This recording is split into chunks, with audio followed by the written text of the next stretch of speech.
India. Bharat. Bharat भूमि को देवभूमि कहा जाता है। हिंदू कुश पर्वतमाला से लेकर अरुणाचल तक और कश्मीर से लेकर कन्याकुमारी तक भी भूमि को भारत कहा जाता है।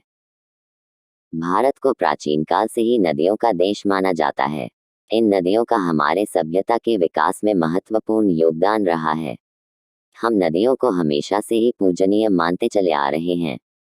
ऐसी भी मान्यताएं हैं कि कई नदियों में डुबकी लगाने से पापों से हमें मुक्ति मिल जाती है। हमारे देश में जितनी भी नदियां हैं, उनका अपना अलग महत्व है। आइए जानते हैं भारत की ऐसी ही कुछ नदियों के बारे में जिनका अपना इतिहास है। भारत की 11 प्रसिद्ध नदियां और उनसे जुड़े तथ्य। नंबर 1, ब्रह्मपुत्र। भारत की प्रसिद्ध नदियों में शामिल ब्रह्मपुत्र एक ऐतिहासिक नदी मानी जाती है। इसकी उत्पत्ति तिब्बत के चेमायुंगदुंग नामक हिमवाह से हुई है।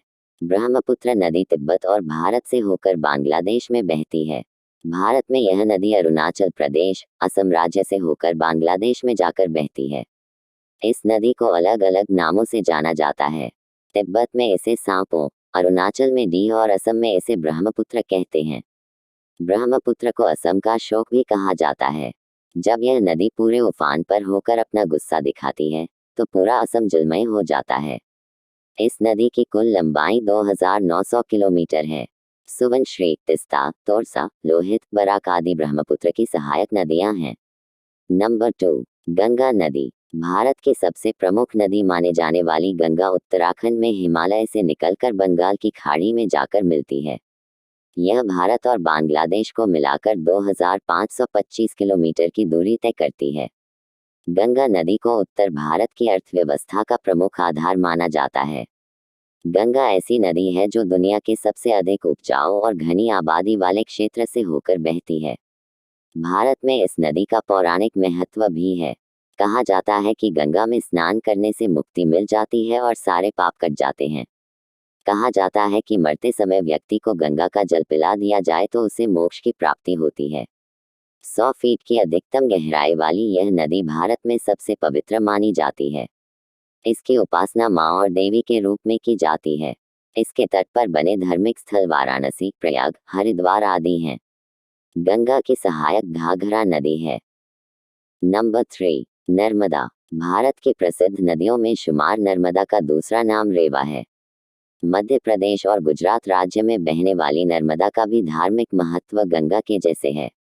मान्यताओं के अनुसार नर्मदा की परिक्रमा करने से श्रद्धालुओं को पुण्य की प्राप्ति होती है।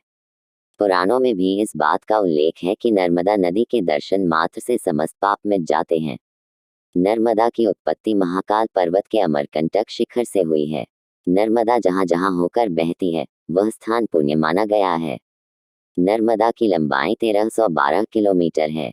नर्मदा के किनारे जबलपुर, अमरकंटक, नेमावर, शुक्ल तीर्थ बहुत प्रसिद्ध तीर्थ स्थल माने जाते हैं। यहाँ पर दर्शन के लिए दूर दूर से श्रद्धालु आते हैं। नंबर 4, यमुना। यमुना भारत की सबसे पवित्र और प्राचीन नदियों में से एक है। यमुना की उत्पत्ति यमुनोत्री से हुई है।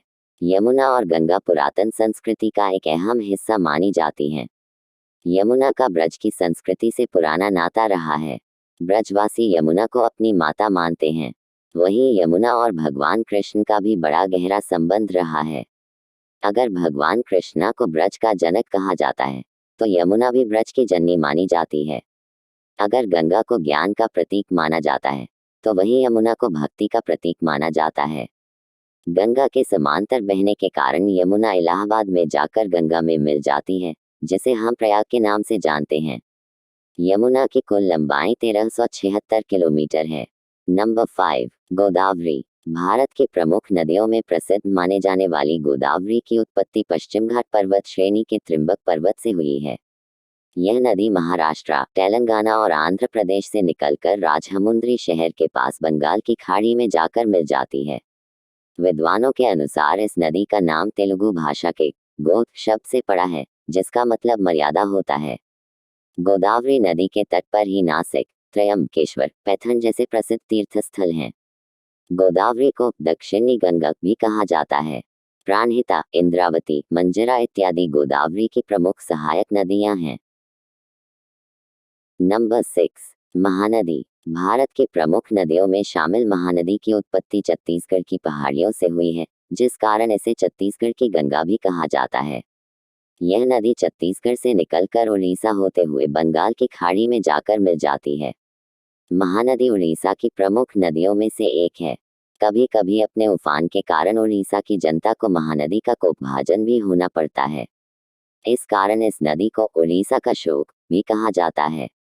900 किलोमीटर लंबी यह नदी नहरों के माध्यम से किसानों को जल प्रदान करने में भी सहायक मानी जाती है। पैरी, सोनरूर, शिवनाथ, हसदेव, अरपा, जोंक, तेल आदि महानदी की उपनदियां हैं। नंबर 7, कावेरी। दक्षिण भारत की प्रमुख नदियों में शामिल कावेरी नदी की उत्पत्ति पश्चिम घाट के ब्रह्मगिरी पर्वत से हुई है। यह नदी कर्नाटक और तमिलनाडु से बहती हुई कावेरीपट्टनम के पास बंगाल की खाड़ी में जाकर मिल जाती है। दक्षिण भारत में कावेरी नदी को बहुत पवित्र माना जाता है और वह लोग कावेरी को भारत की गंगा भी कहते हैं।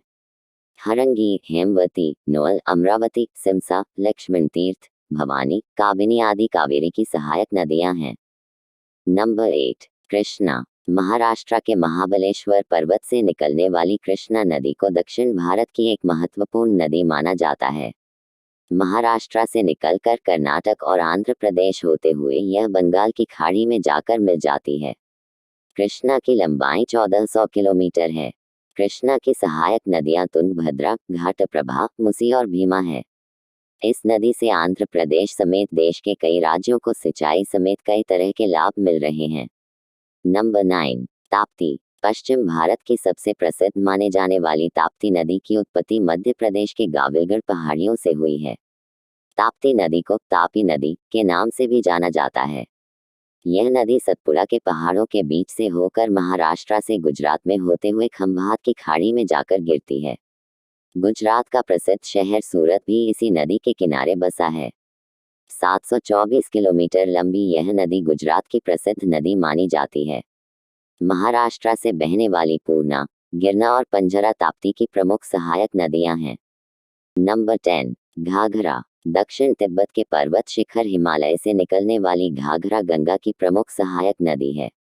यह नदी नेपाल से बहते हुए भारत के उत्तर प्रदेश और बिहार में मिलती है। घाघरा को सरयू नदी के नाम से भी जाना जाता है। घाघरा की कुल लंबाई 1080 किलोमीटर है। घाघरा मैदानी भाग में दो उपशाखाओं पश्चिम और पूर्वी में बन जाती है। इसकी पश्चिमी शाखा को कर्नाली और पूर्वी को शिखा कहा जाता है।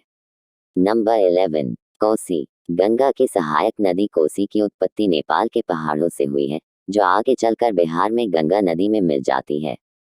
कहा जाता है कि इस नदी की अपनी कोई स्थायी धारा नहीं थी, क्योंकि बांध बनाकर नदी की धारा को नियंत्रित मार्ग दिया गया। बिहार में हर साल इस नदी के कारण बाढ़ की स्थिति पैदा हो जाती है, इसलिए इस नदी को बिहार का शोक कहा जाता है। कोसी की लंबाई 729 किलोमीटर है।